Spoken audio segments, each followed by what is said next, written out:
San Angilberto. Abad. 814. Memoria libre. 18 de febrero. Fue uno de los pares de Carlomagno, guerrero, sabio, poeta, diplomático y abad. En la corte conoció y trató a los personajes famosos que rodeaban al restaurador del imperio, al arzobispo Turpín, a Teodulfo, a Eginardo el canciller, al senescal Andulfo. Amaba las armas y las letras. En el campo de batalla vencía y desbarataba a los normandos, en la corte escuchaba las lecciones del maestro Alcuino. Era uno de los miembros más entusiastas de la Academia Palatina. Se hacía admirar por su valor, y querer por la viveza de su espíritu, por su generosidad y por su gentileza. Hay odas de sus campaneros rebosantes de admiración y cariño, y lo poco que de él nos queda, en verso y en prosa, es buena prueba de la brillantez de su inteligencia y de la impetuosidad de su corazón. Achacábasele que amaba con exceso los espectáculos y los histriones, pecadillo de que hizo luego estrecha penitencia, cuando abandonó al emperador de la tierra para servir solo al emperador del cielo. ¿Cómo se reiría, en el interior de la celda, del pomposo nombre de Homero que le daban en el palacio, haciendo alusión a su facilidad en la versificación? Mi dulce hornero, decíanle siempre Alcuino y Teodulfo. Angilberto llegó a ser yerno del emperador. La vieja crónica monacal nos ha conservado una sabrosa leyenda. El joven ministro era muy amado de una hija de su señor, que se llamaba Berta.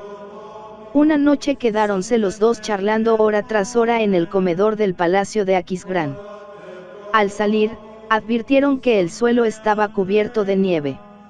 Había nevado mucho en poco tiempo. Angilberto no se atrevió a marchar por temor de que las huellas revelasen su secreto. Entonces la princesa imaginó un piadoso engaño. Inclinóse, tomó en hombros a su amante y lo llevó hasta un pórtico cercano, pero Berta no se dio cuenta de que su padre, desde lo alto de un mirador, la veía vacilando bajo la pesada carga. Al día siguiente, Carlomagno reunió a sus áulicos en consejo, y, exponiéndoles el caso, pidióles su parecer.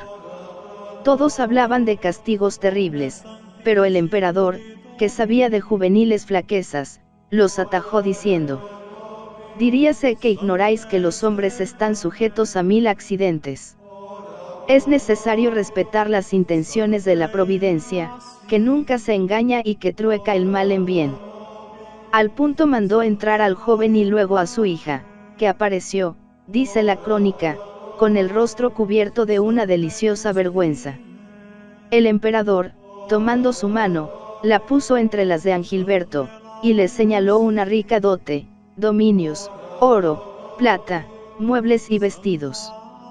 El noble magnate pagó este rasgo generoso sirviendo al imperio con fidelidad inviolable. Una vez le vemos actuando de secretario imperial, otra rechazando a los daneses, que inquietaban la frontera del norte, otra, llevando a Roma los despachos de su señor. Durante su permanencia en Italia, le escribía desde Tours el maestro Alcuino: sé sobrio en la comida y en la bebida, atento más a la salud que al placer. Todo lo excesivo es dañoso. Italia es un país insano, que cría malos alimentos, así que debes andar con mucho cuidado y vigilancia. Evita, sobre todo, la embriaguez, porque a causa del ardor del vino, suele asaltar a los incautos el fuego de la fiebre. Tras estos consejos añadía el viejo patriarca de las letras carolingias: mi alma está llena de amargura por tu ausencia. Oh, qué dulces tiempos aquellos en que ambos nos sentábamos junto a los estantes de los sabios, entre la abundancia de los libros, al lado de las grandes obras maestras.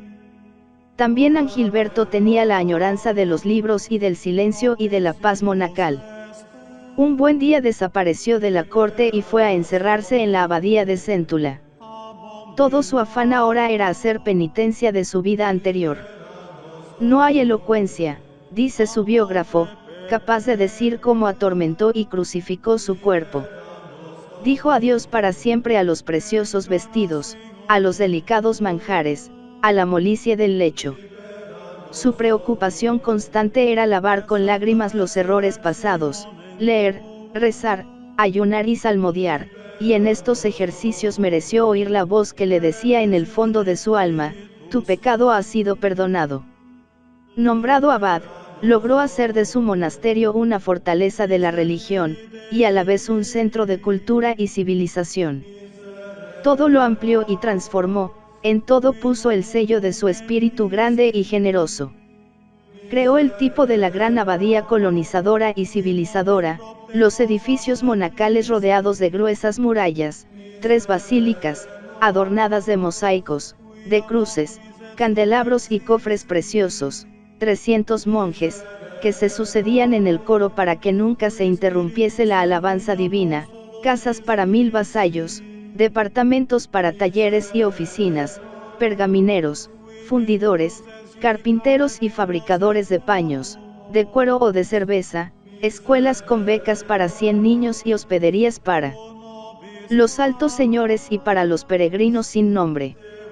La figura pálida, macerada por la penitencia, del antiguo cortesano, se movía sonriente en medio de aquel mundo que había sido creado por él.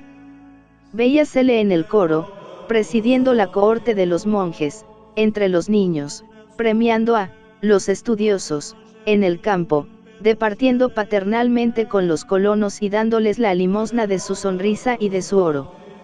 Hasta que el padre de familias le llamó para darle a él el galardón de sus trabajos.